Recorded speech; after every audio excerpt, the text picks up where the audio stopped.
ਅਸਲਾਮ ਵਾਲੇਕੁਮ ਮਿੱਤਰੋ ਤੇ ਭਰਾਓ ਤੇ ਦੋਸਤੋ, ਕੀ ਹਾਲ ਹੈ ਤੁਹਾਡਾ? ਅੱਜ ਤੁਹਾਡਾ ਵੀਰ, ਤੁਹਾਡਾ ਭਰਾ ਇਜਾਜ਼ ਭੱਟ ਜਿਹੜਾ ਨਾ ਉਹ ਲਾਹੌਰ ਪੁਲਿਸ ਦੀ ਜਿਹੜੀ ਕਾਲੀ ਵੇੜ ਹੈ ਉਹਨਾਂ ਦੇ ਉੱਤੇ ਖਾਸ ਤੌਰ ਤੇ ਸਾਡਾ ਅੱਜ ਦਾ ਵੀਲੌਗ ਹੈ। ਤੇ ਇਸ ਵੀਲੌਗ ਦੇ ਵਿੱਚ ਮੈਂ ਤੁਹਾਨੂੰ ਦੱਸਾਂਗਾ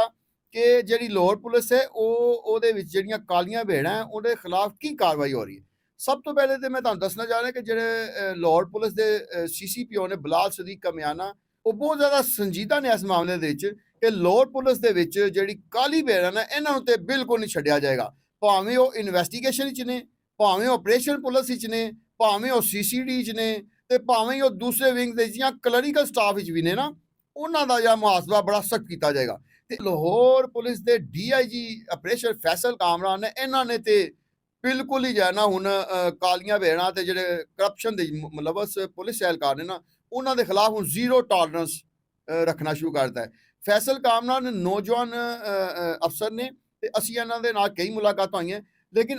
ਅਸੀਂ ਦੇਖਿਆ ਕਿ ਇਹ ਜਦੋਂ ਵੀ ਇਹਨਾਂ ਨੂੰ ਪਤਾ ਚੱਲਦਾ ਨਾ ਕਿ ਜਦੋਂ ਇਹਨਾਂ ਦੀ ਖੁੱਲੀ ਕਚਹਿਰੀ, ਖਾਸ ਤੌਰ ਤੇ ਮੈਂ 3-4 ਦਫਾ ਬੜੇ ਗੌਰ ਦੇ ਨਾਲ ਆਬਜ਼ਰਵੇਸ਼ਨ ਕੀਤੀ ਇਹਨਾਂ ਦੀ, ਤੇ ਮੈਂ ਵੇਖਦਾ ਕਿ ਜਦੋਂ ਵੀ ਇਹਨਾਂ ਨੂੰ ਕੋਈ ਸਾਹਮਣੇ ਬੈਠਾ ਹੋਇਆ ਸ਼ਖਸ, ਕੋਈ ਖਾਤੂਨ, ਕੋਈ ਬੇਵਾ, ਕੋਈ ਯਤੀਮ, ਕੋਈ ਛੋਟਾ ਬੱਚਾ ਇਹ ਦਰਖਾਸਤ ਲੈ ਕੇ ਆਇਆ ਕਿ ਸਾਡੇ ਥਾਣੇ ਦਾ ਫਲਾਂ ਅਹਿਲਕਾਰ ਹੈ, ਫਲਾਂ ਐਸਐਚਓ ਹੈ ਜਾਂ ਨਿੱਕਾ ਥਾਣੇਦਾਰ ਹੈ, ਉਹਨੇ ਸਾਡੇ ਵਾਲਦ ਸਾਹਿਬ ਨੂੰ ਜਾਂ ਭਰਾ ਨੂੰ ਹਬਸ ਬੇਜਾਜ ਰੱਖਿਆ ਹੋਇਆ ਹੈ, ਤੇ ਗ੍ਰਿਫਤਾਰੀ ਦੇ ਨਾਂ ਦੇ ਉੱਤੇ ਰਿਸ਼ਵਤ ਲਈ ਹੈ, ਜਾਂ ਕਿਸੇ ਨੇ ਆਪਣੇ ਅਹੁਦੇ ਦਾ ਗਲਤ ਇਸਤੇਮਾਲ ਕੀਤਾ ਹੈ, ਤੇ ਉਹ ਫੌਰੀ ਤੌਰ ਤੇ ਨਾ ਉਹਦੇ ਖਿਲਾਫ ਨਾ ਮੈਂ ਦੇਖਿਆ ਕਿ ਜਦੋਂ ਹੀ ਇਹਨਾਂ ਨੂੰ ਕੋਈ ਇਹੋ ਜਿਹਾ ਕੇਸ ਮਿਲਦਾ ਹੈ ਨਾ ਆਪਣੀ ਖੁੱਲੀ ਕਚਹਿਰੀ 'ਚ ਜਾਂ ਆਪਣੀ ਇਨਵੈਸਟੀਗੇਸ਼ਨ ਦੇ ਜ਼ਰੀਏ, ਤੇ ਉਹ ਫੌਰੀ ਤੌਰ ਤੇ ਉਹਦੇ ਐਕਸ਼ਨ ਲੈਂਦੇ ਨੇ। ਔਰ ਇਹ ਮੈਂ ਦੇਖਿਆ ਕਿ ਫੈਸਲ ਕਾਮਰਾਨ ਜੀ ਨੇ ਇਸ ਮਾਮਲੇ ਅਲਰਟ ਹੋ ਜਾਂਦੇ ਨੇ ਕਿ ਬਈ ਮੇਰਾ ਹੀ ਜਿਹੜਾ ਮਾਤਹਿਤ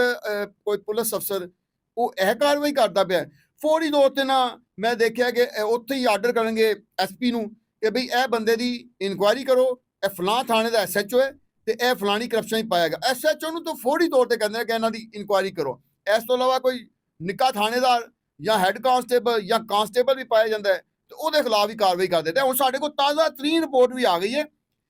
ਕਿ ਫੈਸਲ ਕਾਮਰਾਨ ਨੇ ਜਿਹੜਾ ਇਸ ਸਾਲ ਸਖਤ ਐਕਸ਼ਨ ਕੀਤੇ ਨਾ, ਤੇ ਉਹਨਾਂ ਨੇ ਕਿਹਾ 675 ਜਿਹੜੇ ਅਹਿਲਕਾਰ ਨੇ ਉਹਨਾਂ ਨੂੰ ਤੇ ਮਹਿਕਮੇ ਚੋਂ ਕੱਢ ਹੀ ਦਿੱਤਾ ਗਿਆ। ਯਾਨੀ ਲਾਹੌਰ ਪੁਲਿਸ ਦੀ ਜਗ੍ਹਾ 30,000 ਨਫਰੀ ਹੈ ਤੇ ਇਹਦੇ ਚ ਜ਼ਿਆਦਾ ਨਫਰੀ ਜਿਹੜੀ ਹੈ ਨਾ ਉਹ 20,000 ਤੋਂ ਜ਼ਿਆਦਾ ਆਪਰੇਸ਼ਨ ਪੁਲਿਸ ਦੀ ਹੈ। ਤੇ ਆਪਰੇਸ਼ਨ ਪੁਲਿਸ ਜਿਨ੍ਹਾਂ ਨੇ ਗਲਤ ਕੰਮ ਕੀਤੇ ਨਾ, ਜਿਨ੍ਹਾਂ ਦੇ ਬਾਰੇ ਇਨਕੁਆਇਰੀ ਵੀ ਕੀਤਾ, ਅੱਛਾ ਫਿਰ ਇਹ ਹੈਗਾ ਕਿ ਫੈਸਲ ਕਾਮਰਾਨ ਐਵੇਂ ਸਜ਼ਾ ਨਹੀਂ ਦੇ ਦਿੰਦੇ, ਪਹਿਲੇ ਉਹ ਇਨਕੁਆਇਰੀ ਕਰਾਉਂਦੇ ਨੇ ਐਸਪੀ ਲੈਵਲ ਦੀ, ਡੀਐਸਪੀ ਲੈਵਲ ਦੀ, ਫਿਰ ਉਹ ਇਨਕੁਆਇਰੀ ਬਾਜ਼ ਕਾ ਸਿੱਧੀ ਆਪਣੇ ਕੋਲ ਮੰਗਾ ਲੈਂਦੇ ਨੇ, ਫਿਰ ਦੁਬਾਰਾ ਉਸ ਬੰਦੇ ਨੂੰ ਬੁਲਾ ਕੇ ਸੁਣਦੇ ਨੇ ਬਈ ਤੂੰ ਐ ਬੀਬੀ ਕੋਲੋਂ ਪੈਸੇ ਮੰਗੇ, ਅੱਛਾ ਵੀ ਤੂੰ ਐ ਬੱਚੇ ਨੂੰ 3 ਦਿਨ ਬੰਦ ਰੱਖਿਆ, ਅੱਛਾ ਵੀ ਤੂੰ ਇਹਨੂੰ ਟਾਰਚਰ ਕਰਦਾ ਰਿਹਾ, ਅੱਛਾ ਤੂੰ ਪ੍ਰਾਈਵੇਟ ਟਾਰਚਰ ਸੈੱਲ ਬਣਾਏ ਹੋਏ ਨੇ। ਯਾਨੀ ਬੜੀ ਸਖਤੀ ਦੇ ਨਾਲ ਪੁੱਛਦੇ ਨੇ। ਫਿਰ ਉਹ ਜਿਹੜਾ ਅਹਿਲਕਾਰ ਹੁੰਦਾ ਨਾ ਉੱਥੇ, ਜਿਹੜਾ ਅਹਿਲਕਾਰ ਉਹ ਆਪਣੇ ਥਾਣੇ ਦੇ ਵਿੱਚ ਫਿਰੌਨ ਬਣਿਆ ਹੁੰਦਾ, ਉਹ ਬੀਬੀ ਤੈਨੂੰ ਮੈਂ ਸਿੱਧਾ ਕਰ ਦਿਆਂ, ਉਹ ਜਦੋਂ ਫੈਸਲ ਕਾਮਰਾਨ ਸਾਹਿਬ ਦੇ ਸਾਹਮਣੇ ਖਲੋਤਾ ਜਵਾਬ ਦੇ ਰਿਹਾ ਹੁੰਦਾ ਨਾ ਤੇ ਅਸੀਂ ਹੈਰਾਨ ਹੋ ਰਹੇ ਨਾ, ਉੱਤੇ ਬੜੇ ਬੀਗੀ ਬਿੱਲੀ ਬਣੇ ਹੋਣਗੇ, ਕਹਿਣਗੇ ਸਾਹਿਬ ਮੈਂ ਇਸ ਤਰ੍ਹਾਂ ਨਹੀਂ ਕੀਤਾ। ਉਹ ਤੇ ਤੁਹਾਨੂੰ ਪਤਾ ਫਿਰ ਜਿਹੜੇ ਆਲਾ ਅਫਸਰ ਹੁੰਦੇ ਨੇ ਉਹ ਤੇ ਬੜਾ ਉਹਨਾਂ ਨੂੰ ਤੇ ਸਾਰਿਆਂ ਪਾਸੋਂ ਰਿਪੋਰਟ ਆਈ ਹੁੰਦੀ ਹੈ, ਐਸਪੀ ਵੱਲੋਂ ਵੀ ਆਈ ਹੁੰਦੀ ਹੈ, ਡੀਐਸਪੀ ਵੱਲੋਂ ਵੀ ਆਈ ਹੁੰਦੀ ਹੈ, ਉਹ ਫਿਰ ਨਾ ਆਪਣੀ ਰਿਪੋਰਟ ਦੇ ਨਾਲ ਫਾਈਨਲ ਕਰਦੇ ਨੇ, ਅਰਦਲੀ ਰੂਮ ਵਿੱਚ ਵੀ ਬੁਲਾਉਂਦੇ ਨੇ। ਫਿਰ ਜਦੋਂ ਫਾਈਨਲ ਹੋ ਜਾਂਦਾ ਤੇ ਫਿਰ ਉਹਨਾਂ ਨੇ 675 ਅਹਿਲਕਾਰ, ਬੜੀ ਵੱਡੀ ਤਾਦਾਦ ਹੈ, 675 ਅਹਿਲਕਾਰਾਂ ਨੂੰ ਲਾਹੌਰ ਪੁਲਿਸ ਦੇ ਚੋਂ ਹੀ ਬਰਖਾਸਤ ਕਰ ਦਿੱਤਾ ਗਿਆ। ਦੂਜੇ ਨੰਬਰ ਤੇ 480 ਪੁਲਿਸ ਅਹਿਲਕਾਰ ਨੇ ਜਿਹਦਾ ਲਾਹੌਰ ਪੁਲਿਸ ਨੇ ਤਸਲੀਮ ਕੀਤਾ ਹੈ ਕਿ ਕਰਪਸ਼ਨ ਦੇ ਵਿੱਚ ਮੁਲਵਸ ਸਨ। ਕਰਪਸ਼ਨ ਕਿਹੜੀ? ਮਾਲੀ ਕਰਪਸ਼ਨ, ਬੇਜ਼ਾਬਤਗੀ, ਉਹ ਫਿਰ ਲੋਕਾਂ ਨੂੰ ਹਬਸ ਬੇਜਾਈ ਰੱਖਣਾ, ਲੋਕਾਂ ਨੂੰ ਟਾਰਚਰ ਕਰਨਾ, ਲੋਕਾਂ ਕੋਲੋਂ ਰਿਸ਼ਵਤ ਲੈਣੀ, ਫਿਰ ਰਿਸ਼ਵਤ ਲੈ ਕੇ ਵੀ ਕੰਮ ਨਾ ਕਰਨਾ। ਕਿੰਨਾ ਵੱਡਾ ਜ਼ੁਲਮ ਹੈ। ਦੇਖੋ ਕਿ ਪਹਿਲੇ ਕਿਹਾ ਗਿਆ ਕਿ ਤੁਹਾਡੀ FIR ਦਰਜ ਕਰਾਂਗਾ ਲੇਕਿਨ ਤੁਸੀਂ ਮੈਨੂੰ 2 ਲੱਖ ਦੇ ਦਿਓ, 2 ਲੱਖ ਵੀ ਦੇ ਦਿੱਤਾ ਤੇ FIR ਵੀ ਨਾ ਦਰਜ ਕੀਤੀ, ਦੂਜੀ ਪਾਰਟੀ ਕੋਲੋਂ ਪੈਸੇ ਲੈ ਲਏ। ਇਹੋ ਜਿਹੇ ਵੀ ਪੁਲਿਸ ਵਾਲੇ ਜਿਹੜੇ ਉਹ ਕਰਪਸ਼ਨ ਹੀ ਫੜੇ ਗਏ ਨੇ। ਤੇ ਇਹ 480 ਦਾ ਫਿਗਰ ਜਿਹੜਾ ਨਾ ਲਾਹੌਰ ਪੁਲਿਸ ਨੇ ਹੀ ਦਿੱਤਾ ਹੈ ਕਿ ਇਹ ਜਿਹੜੇ ਨੇ ਮੁਲਵਸ ਪਾਏ ਗਏ ਨੇ। ਇਸ ਤੋਂ ਇਲਾਵਾ 195 ਪੁਲਿਸ ਅਹਿਲਕਾਰ ਇਹੋ ਜਿਹੇ ਨੇ ਕਿ ਜਿਨ੍ਹਾਂ ਨੇ ਆਪਣਾ ਜਿਹੜਾ ਇਖਤਿਆਰਾਤ ਹੈ ਨਾ ਉਹਦਾ ਗਲਤ ਇਸਤੇਮਾਲ ਕਰਦਿਆਂ ਸ਼ਹਿਰੀਆਂ ਨੂੰ ਮੁਖਤਲਿਫ ਤਰੀਕਿਆਂ ਦੇ ਟਾਰਚਰ ਦਾ ਜਿਹੜਾ ਨਿਸ਼ਾਨਾ ਬਣਾਇਆ ਤੇ ਮੁਖਤਲਿਫ ਤਰੀਕਿਆਂ ਦੇ ਨਾਲ ਉਹਨਾਂ ਦੇ ਨਾਲ ਬਦਸਲੂਕੀ ਕੀਤੀ। ਉਹਨਾਂ ਸਾਰਿਆਂ ਦੇ ਖਿਲਾਫ ਵੀ ਡੀਆਈਜੀ ਆਪਰੇਸ਼ਨ ਜਿਹੜੇ ਫੈਸਲ ਕਾਮਰਾਨ ਨੇ ਉਹਨਾਂ ਨੇ ਬੜਾ ਸਹੀ ਸਖਤ ਐਕਸ਼ਨ ਲਿੱਤਾ ਹੈ। ਤੇ ਸਾਨੂੰ ਇਹ ਲੱਗਦਾ ਹੈ ਕਿ ਫੈਸਲ ਕਾਮਰਾਨ ਦੇ ਕ੍ਰੈਡਿਟ ਤੇ ਇਹ ਚੀਜ਼ ਆ ਗਈ ਹੈ ਕਿ ਪਿਛਲੇ ਜਿੰਨੇ ਵੀ ਡੀਆਈਜੀ ਸਾਹਿਬਾਨ ਆਏ ਨੇ ਨਾ, ਉਹਨਾਂ ਚੋਂ ਕਿਸੇ ਨੇ ਵੀ ਕਰਪਟ ਪੁਲਿਸ ਅਹਿਲਕਾਰਾਂ ਨੂੰ ਇੰਨੀਆਂ ਸਜ਼ਾਵਾਂ ਨਹੀਂ ਦਿੱਤੀਆਂ ਜਿੰਨੀ ਡੀਆਈਜੀ ਫੈਸਲ ਕਾਮਰਾਨ ਨੇ ਦਿੱਤੀਆਂ। ਤੇ ਖਾਸ ਤੌਰ ਤੇ ਇਹਨਾਂ ਵਿੱਚੋਂ ਜਿਹੜੀਆਂ ਕਾਲੀਆਂ ਭੇੜਾਂ ਤੇ ਕਰਪਟ ਪੁਲਿਸ ਅਹਿਲਕਾਰ ਨੇ, ਉਹਨਾਂ ਨੂੰ ਬਰਖਾਸਤ ਕਰਨ ਵੱਲੋਂ ਉਹਨਾਂ ਨੇ ਕਦੀ ਵੀ ਨਹੀਂ ਸੋਚਿਆ ਕਿ ਲਾਹੌਰ ਪੁਲਿਸ ਦੀ ਨਫਰੀ ਘੱਟ ਹੋ ਜਾਏਗੀ, ਲਾਹੌਰ ਪੁਲਿਸ ਦਾ ਮੋਰਾਲ ਡਾਊਨ ਹੋ ਜਾਏਗਾ, ਲਾਹੌਰ ਪੁਲਿਸ ਦੇ ਦੂਜੇ ਜਿਹੜੇ ਅਫਸਰ ਨੇ ਉਹ ਪਰੇਸ਼ਾਨ ਹੋ ਜਾਣਗੇ। ਉਹ ਕਹਿੰਦੇ ਜਦੋਂ ਕਾਲੀਆਂ ਭੇੜਾਂ ਨੂੰ ਮੈਂ ਕੱਢਣਾ ਸ਼ੁਰੂ ਕੀਤਾ